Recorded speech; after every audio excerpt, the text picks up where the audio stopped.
interesting fact, Swami's mother gave birth to him right after completing this puja. Hence he was named Satyanarayana. Wow! Mother Ishwarama is proof that worshipful devotion is a direct way to find the Lord in your heart. Yes, another interesting fact. It is especially auspicious to partake in this puja on a full moon day. Today, coincidentally, is also a full moon day. So, listening to these stories today with attention is like having participated in the puja itself. Exactly. But you know, worship is not the only way. Yes, Mr. Ryuko Hira is a rich businessman who found the path of selfless service the easiest way to bond with the Lord. Let us welcome the group 3 and 4 boys to enact Mr. Hira's experiences in a play titled Money Comes and Goes, Morality Comes and Grows.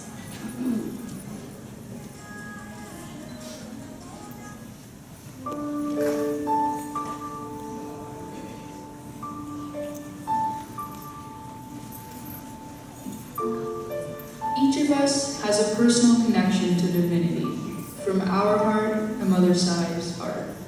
This is the story of Ryoku Hira, a Sai devotee from Japan.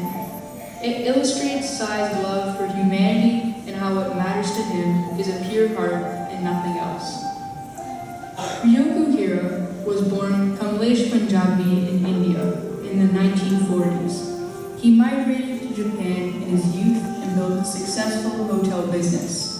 Over time, he became a deeply spiritual and service-oriented Sai devotee, eventually being appointed the Sai's organization's chairman of Zone B, which spans across Asia, the Middle East, and Africa, covering a total of 80 countries. He adopted the name Ryoku Hira on taking Japanese citizenship. In the 1990s, Bhagwan Baba had announced the establishment of a super specialty hospital, totally free of cost in Puttaparthi. Mr. Hira was eager to be part of this project. We joined Mr. Hira, a few Sai devotees and businessmen in Japan who are discussing Swami's newly announced project. Hello all, and Mr. Hira, thank you for joining us. I'm sure you've heard about Sai's wish to build a hospital with the most advanced facilities in India. However, he wants to make the hospital totally free of cost. What? Free of cost? Really? I see. Why don't you tell us more about the hospital? The Sai Super Specialty Hospital in Puttaparthi will provide world-class medical care, regardless of caste, class, creed, gender, or religion. As devotees, we want to talk to you businessmen about participating in that work. Swami wants to have specialists in several areas to provide advanced medical care to the poorest. As I mentioned, he wants it to be completely free of cost. What brought on this decision? Why does Swami want to build this hospital? Do you know, Mr. Hira? Brothers, we don't know how the divine mind works. But Swami must have seen the plight of the poorest who have no access to even basic care. It is our good fortune to participate in a small way in this service work. Yes, but is this something that can be realistically achieved? Brother, Swami's intentions are pure and divine, but speaking as a businessman, I just can't see this happening. Yes, I have to agree with you. As a business person, I say it's just simply impossible to run a hospital of this caliber with just devotees' donations. I don't know, Mr. Hira. I'm skeptical. I agree. The project is ambitious, and just the 3 of us cannot fund it. However, I have a friend in London with connections. I will talk to him about getting more funding from there. Okay, please keep us posted on your progress. Thank you, Saira.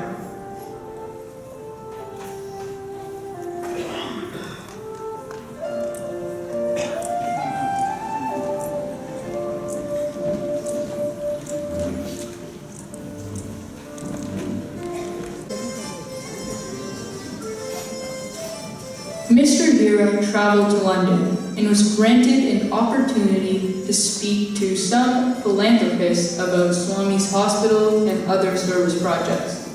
Here we join him at Wimbledon Theatre in London. Next, we have a presentation from Mr. Ryoka Hira of the Sri Satyasai organization of Japan. Hello, Mr. Hira. What do you hope to achieve today? We hope to save millions of lives. Impressive. How do you hope to do that? We would like to present to you the Sri Satyasai Super Specialty Hospital, to be established in Puttaparthi, India. It aims to treat all patients who arrive at its door from primary care to advanced surgery, totally free of cost. Absolutely free? With no attached caveats? Sounds too good to be true. Yes, hard to believe, I know, but I speak the truth. It is a worthy cause. But for a hospital of this magnitude to provide free health care is a monumental task. It is next to impossible. There are several countries that provide free universal health care. Yes, but there are strings attached, and the governments of those countries fund them through taxes. Mr. Hira, you have collected some private donations. Then why approach us? A project of this magnitude to provide free and universal care requires a certain level of consistent funding that does not fluctuate. Are you sure you can succeed in this project? Only governments can manage and sustain something this big. It is challenging, no doubt. But the Sai organization has experience with projects of this scale. For decades, we have provided free education from grade 1 through to doctorate levels. With Sri Satyasai guiding us, I have full faith that this hospital will become a reality. Well, thank you, Mr. Hira. We will contact you shortly with our final decision. Thank you.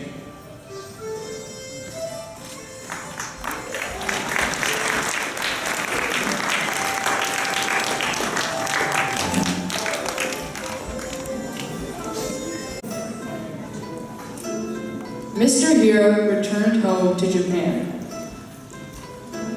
What happened, Ryoko? You seem upset. My dear, we did not raise the full amount. We are $15 to $20 million short. I know you will be disappointed, and I am conflicted about this, but what if we sell this house? It would cover the difference. My dear husband, I think it is a good idea. Let this be our contribution to Swami Seva. We can rent for a while and buy a small house later. It will be a big change.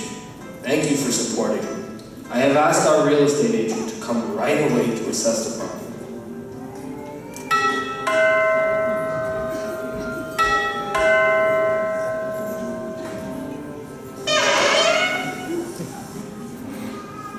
Yo-san, I came as soon as I could. Thank you, Nomura-san. What is your assessment of this property? I have done a quick analysis of the property values in the neighborhood with the details of the house you gave me. I think at a minimum it is worth $20 million. When are you looking to put this house for sale? We were planning a trip to India anyway, so we would like to have the arrangement perhaps made after we return. Let us arrange for a listing after we return. Yes, Yo-san. I will prepare everything for you.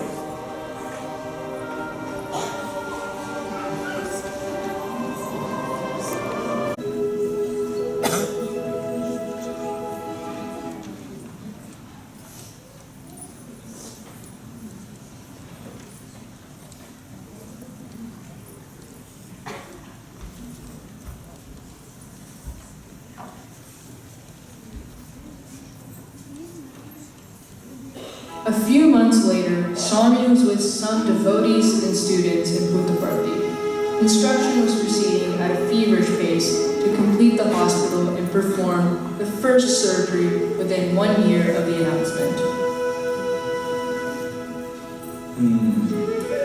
Why are you slouching? Sit up straight. Sorry, Swami. Good. If you slouch, you'll have a hunchback by age 30. See this glass? What happens when I tilt it? The water pours out and is lost. Correct. Same way, when you slouch, energy pours out of your body and gets lost. Always keep a straight back. Thank you, Swami. We did not know that. Swami, please accept this letter. Boy, should I read aloud what you have written so that everyone may listen? Whatever you wish, Swami. Dear Bhagavan, you have given me so much, and to everyone here, you have provided free education for us. And now, I hear that you are constructing a big hospital that will provide the most modern healthcare facilities to every section of society, totally free of cost. Bhagavan, I also want to be part of your mission, but my parents are extremely poor. Out of their love, they send me pocket money. Bhagavan, for the last 3 months, I have not given my clothes to the dodo. I wash my own clothes every night and I've saved 100 rupees, which I offer to you. I feel small to give you so little. However, if this money can be used to even buy a small brick for the foundation of the new hospital, I will be the happiest child in the world. This 100 rupees is worth millions to Swami. Always remember, money comes and goes, but morality comes and grows. And the Lord almost seemed to dance in joy, possessing those 100 rupees. Mr. Hira observed this, sitting in the portico where Swami went about, showing everyone that 100 rupees. Truly, the Lord does not care about the size of our bank balance, nor our house, but only looks at the purity of our hearts. Jai Sai Ram.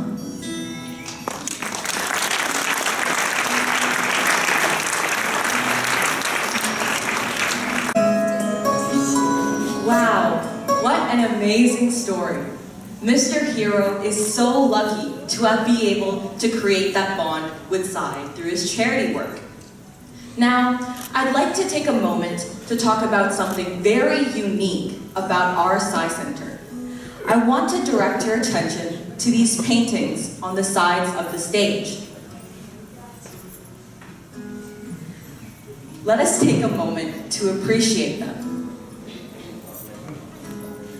These works of art were created by our very own special needs SSE class.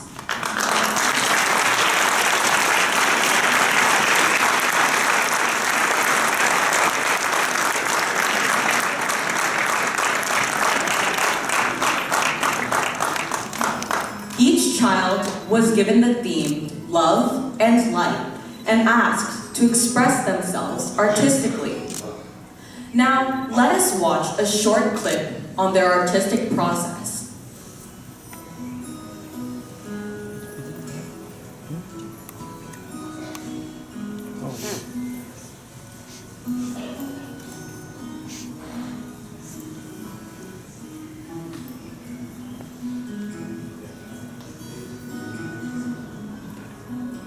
Salam everyone. The past few weeks we have been creating fantastic art projects in our special needs class. And we are trying that out as a way of teaching the children the different concepts. So far we have focused on love,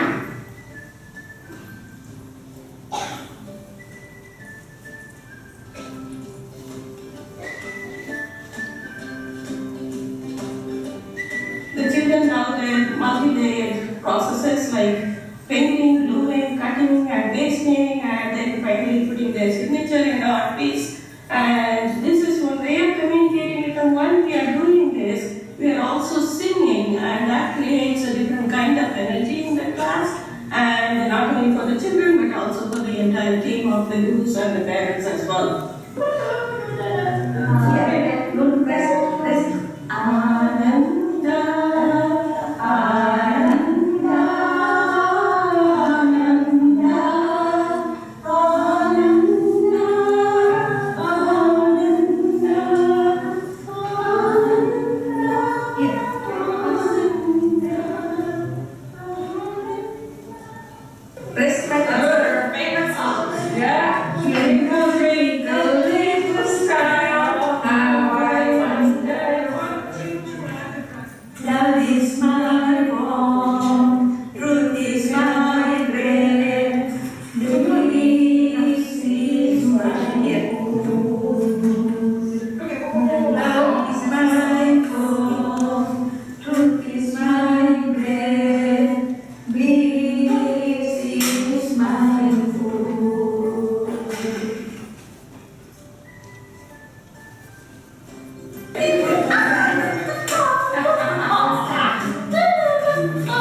understand the children because these children are special because they create a world in a very different way and we usually see them as outsiders looking in, but processes like that, let's get a glimpse of how they create that through the senses.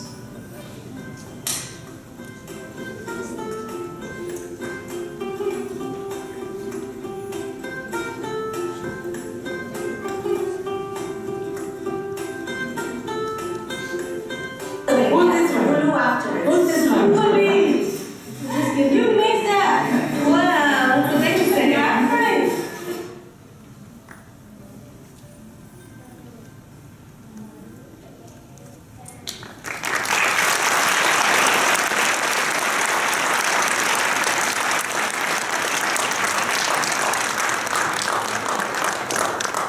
That is so touching. Art is a beautiful pathway to the divine. Yes, absolutely. We invite everyone to enjoy these artworks after this evening's program. They will remain on these walls for the rest of the day. You know, these artworks have got me thinking. There are glimpses of God's grace all around us in our own communities. For sure. The girls of Group 3 and 4 have spoken to devotees of the Ottawa side community. As an offering for Swami's 93rd birthday, we have prepared a video presentation. How exciting! Let us watch.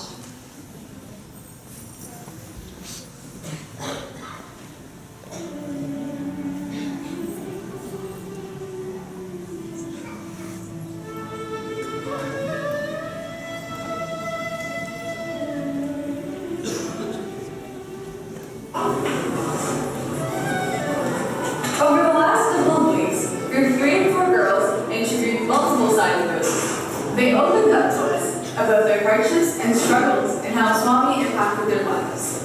We chose to do this because we wanted to know how others' experiences differed from our own. Let's go take a look.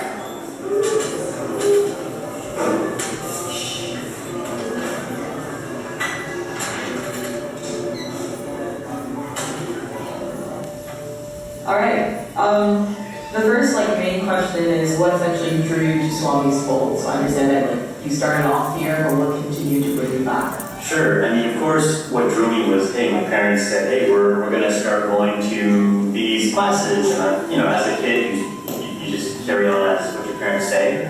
But certainly, at the beginning, you always wonder why you're coming to a certain place and what's going on. But then you start to grow to understand what you're doing and, being at the center. And then what drew me to stay was just the level of love and teachings and comfort I felt by being around Swami's presence ultimately, right? It's overall it's Swami's presence that we feel with people, with bhajan, with everything. And so just the feeling he gave me is what kept me going and enjoying being part of the center. What attracted me to Swami, what got me to Swami was his message. It was something very special I had not heard before. Because he said, I'm God. And I don't know how would a human being be a God. And which was, he said, okay, fine. If Swami is saying, this person is saying, I'm God. But the next sentence that he had was, but you are God also. And that's what, because I had not heard anybody saying that I am God, but you are God. And that's the first time I heard anybody saying that I'm God. And just the thought about I'm God brought joy within me.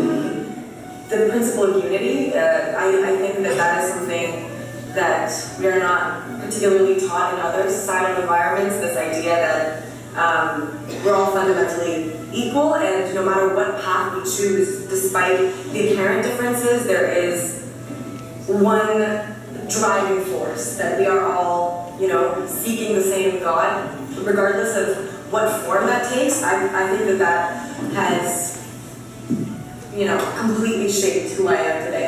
What do you feel was your most memorable experience with him? Well, we were just chatting about it a minute ago, but most memorable experience would be when the boys' youth group went to the World Youth Conference in 97, summer of 97. And we prepared a play called Science Vision, Our Mission.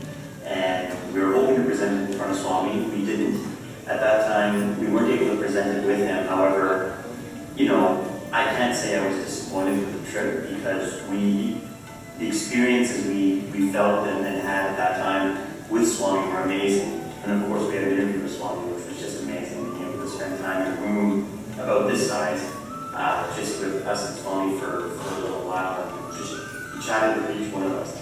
I remember it was very personal to each individual in the room, which was really cool. For me specifically, it was funny. I said I was thinking of university and trying to decide on what to do.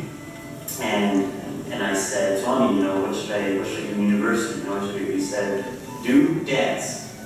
And then I'll tell you, one video background on that in a second, but then everyone laughed, and then he said, no, do whatever you do well, you know, make as long as your parents are happy.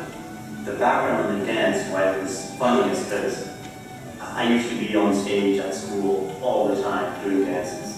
All through high school, all through university, at least once or twice a year I was on stage and dance performances. So it was just funny, you know, that's, again, it's not a coincidence, but it's all he knows. So it was just such a memorable experience with that interview. You might listen to me, to the dance. How was that? It's like, I don't know how to say it. I'll just say it, it's all around, I have to say it's the light. I saw him like that. Yeah, really, you would believe. That's that. Over his head. I dreamed that at that moment, in other Swami got the job in the question. He said, we must be one boy in a difficulty. Instead to pray to me, pray to my mother, pray to my mother who had difficulty. Answer quickly, more quickly than ordinary. Used to play in a band and I sang for a long time, for 9 years. So we used to play weddings. So at one wedding, what happened, we were playing and I played accordion. So there was a car backing up, and he didn't, so all my band members, they were standing next to the building. I was the only one further from the building because I needed more space for accordion. And the car was coming, the guy couldn't see me, so he hit me. I was struck, and he thankfully he was not going too fast, but it was still, I was hit. And in that moment when I was flying through the air, I just asked God, is he gonna stop? Because I knew in my head it can happen that he just drives over me. So anyway, now is something very, very, very special. So when I fall down, I fall down on asphalt. I felt like I fall down on the softest pillow possible. This is how I felt. So I still feel like bubbles whenever I talk about it. So that was so special experience, and so the car stopped. I was fine. Even I was flying through air and I hit the ground. So nothing was broken. That softness, it's like God's hand was there, you know, to catch me. So it was really beautiful experience. So what does Swami mean to you? I guess Swami to me is the root of everything. But if it weren't for Swami's pull, I wouldn't have the grounding that I have today, and I wouldn't believe so strongly in my values and the values of social justice and want to be a better person every day. So that is, you know, everything that I am is Swami's. That's why I am. Beautiful, all your choices. Yeah.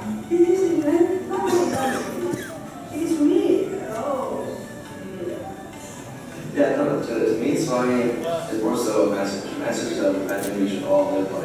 The true message is that we're all divine, and what he was capable of, each and every one of us is absolutely capable of achieving. But in terms of skill, we can only develop that through hard work, patience, and practice. So what it taught me is that I can become like these people in my own practice, but there's no reason why I should neglect the own divinity within myself and within others. So that's one of my main beliefs is that not only Swami, but we're all divine. When I think about Swami, it just reminds me of the divinity within all of us. And that's something I've been trying to actively incorporate into my life on a day-to-day. Do you have any words of advice for the students here or anybody that's going to listen to this video moving forward in their spiritual growth? Like the society will always try to program you a certain way, and your parents will want certain things, and that amidst all of that, these are good pointers, and it's important for a young human's life. You have to be your capacity to know yourself, right? Like to find your inner guidance and to trust that. Because Swami is in everything, the Lord is omnipresent, and that means it is always in any critical moment or in any happy moment where you don't feel like thinking about these deep thoughts and stuff. God never leaves. God is always what you are. So if God is what you are, you can rely on that. That is going to be a guidance for you throughout your life. And Swami has this beautiful way of explaining values and principles so simply and in a way that we can digest. What I would say is that make an active effort to not just stay in that state of abstraction where you're thinking about these things. See how it actually can be implemented into your life. See if within your heart you feel that you are grounded in those values. If they're just an intellectual exercise for you, that's going to start to become very difficult to grapple with as you get older and as you move into your adulthood. So definitely do your best to make these very real and concrete practices. However they mean to you, there's no one right way to do things. You take these values that Swami has given you take the trust and the faith that he has raised you, and then you say, okay, how do I translate these values in a way that makes sense to me? And so don't be afraid to do that, and don't be afraid to make mistakes, because that grace is always there and will always guide you. After all these interviews, we have learned that Swami interacts with everyone differently. Even though we are still young, through these stories, we have realized that even the smallest experiences can have the biggest impact, and we will always cherish this.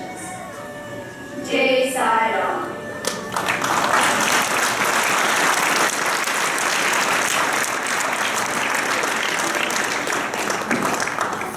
who share their personal experiences with us. There is another way to build a heartfelt bond with the Lord that we haven't talked about yet. Can you guess? Ah, yes, you mean the path of music. Since ancient times, some of the most revered devotees have been musicians who infuse life into the sacred stories through their music. That is right. Let us welcome the group 3 and 4 girls who have set the ancient version of Guru Paduka Stotram to music along with contemporary bhajan lines in a melodious offering to Swami.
Remind me, my Lord, who I am. Remind me, my Lord, remind me, my Lord,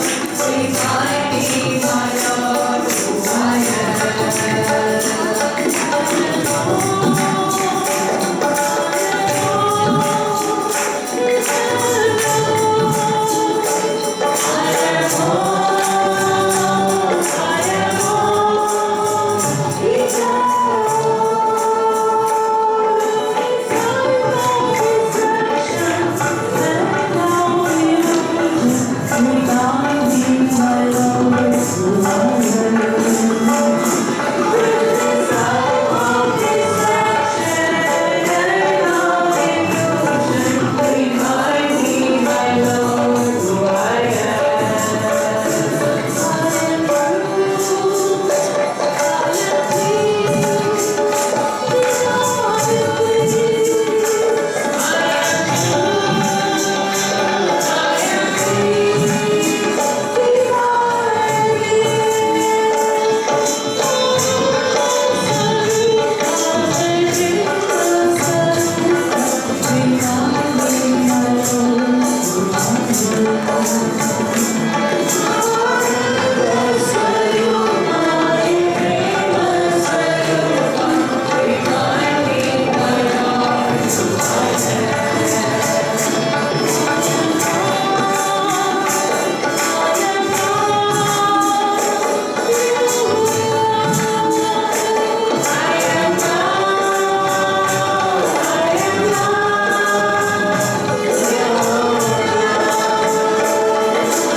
Hello everyone. Please give a big hand to all the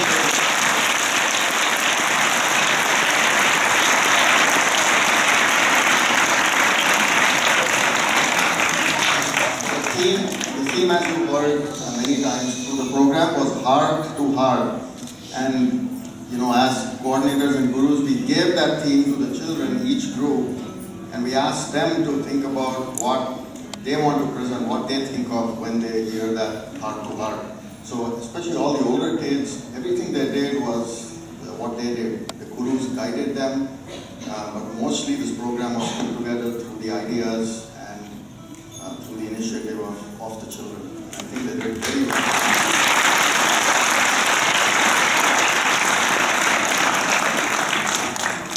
I want to take quickly just a couple of minutes to thank all the children. Of course, they put so much hard work into it. We asked them to come extra practices at 9 a.m. And every year this coincides with when the weather gets really cold, so it's really hard to even get out of bed and come. But they all come every practice. They make The commitment is really amazing. Same thing for the parents, of course. The parents drive the children, they make it. I'm a parent myself, I know that kids are into so many activities, but they still make it. So thank you very much. Gurus, of course, and all the helpers in the association. Thank you so much.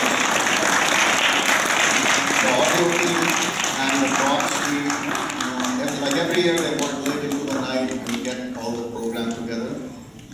This year we literally ran to the last day, and it's very unfair on them, but they still got it all together. So thank you very much.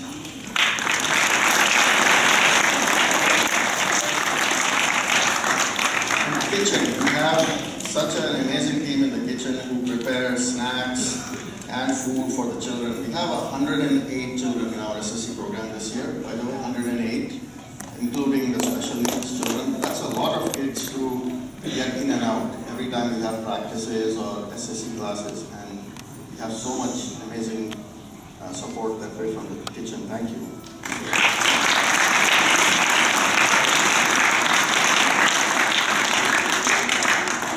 And there are many other volunteers. So we had really strong help from youth. The youth came and helped us, and during the scene changes, a lot of those people running around getting the kids in and out of the rooms were youth, and they helped us do the practices.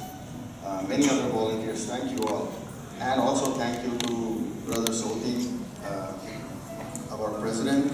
We gave him a lot of trouble as SSC coordinators because we have such a large enrollment. You go to him and say, we need an extra room, or we need this hall for like 2 hours, or we say, we want the library and we don't want anybody coming there, and we want 2 rooms downstairs because we're recording there, we don't want anyone anywhere near the room. We make all these demands on him, and he of course has to run so many other things, but always, he has never said no, he would always make things work. So thank you so much.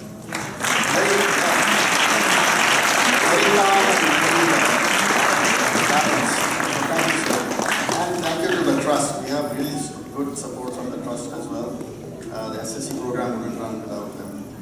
I quickly want to point out something, I think one of the MCs pointed it out. Today is a full moon day, and they say Satyanarayana Katha, if you listen to those stories with devotion and with attention, it's of course good to do it on any day, but on a full moon day, it's especially auspicious to do it.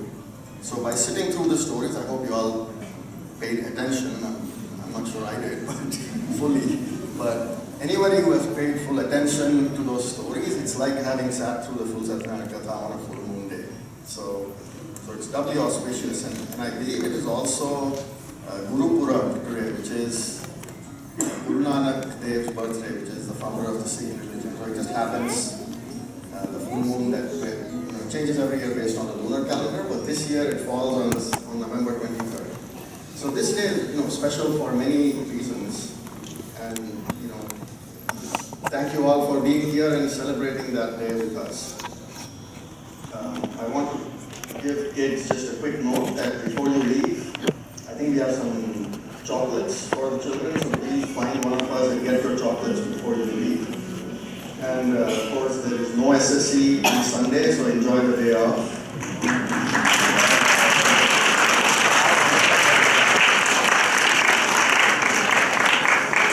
And last note about SSC, we have a SSC Gurus training coming up on December 8th and 9th, so it's not this weekend, but 2 weekends from now.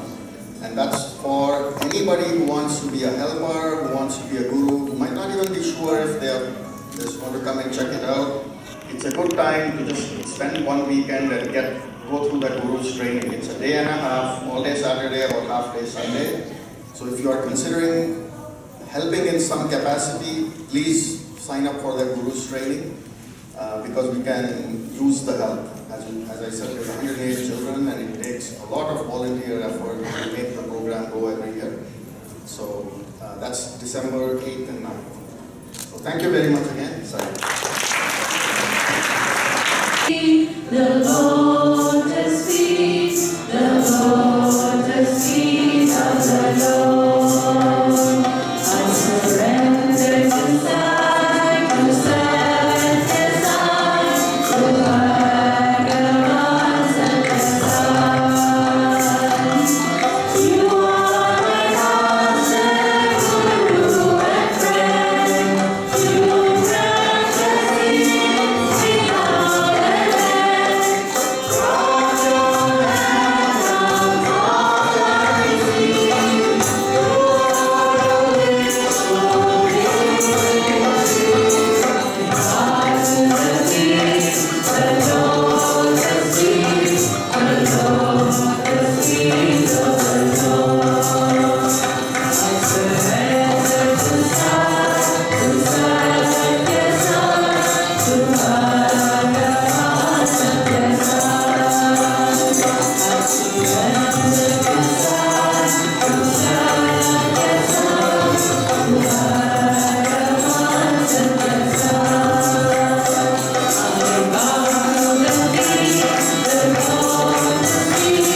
with your own efforts, give a very good effort to bring that message out. Thank you so much. Thank you so much. We all sing one of the famous bhajans, we are never away from the avatar light, in which there's a line, we are only as far as the space from our heart. Yes, he lives in every one of our hearts. Yes, but there's a fine line between our heart and the divinity within our heart. To realize that, we engage in so many different activities, sadhanas, and also trying to instill that values that can easily take them through this path in our children through the SSD program. I don't know how many of you remember the Swami's two students, Brother Sundaraya and Ravi Maravalas. They were here and they had a talk. They were all came up with the same thing. There are many different ways to see the God, to take pathway to God. But each one has a unique way, and each one has to identify on its own that route, that path. It could be music, service, greetings, anything you see that can connect to your Swami. This play again re-emphasizes the very same thing. Whatever you do it with a wholeheartedly. You will find your way. In a world where even if the children sitting in a corner of a room or in a remote place, they can be influenced by something that you don't know. Something they have, social media, anything that you see. There are many different ways they get influenced. It is our duty to instill right values close to their heart so that they can comfortably be let go in this world. Thank you again for the beautiful, excellent program. SSG coordinators and gurus and all the volunteers are doing this in this program. Thank you.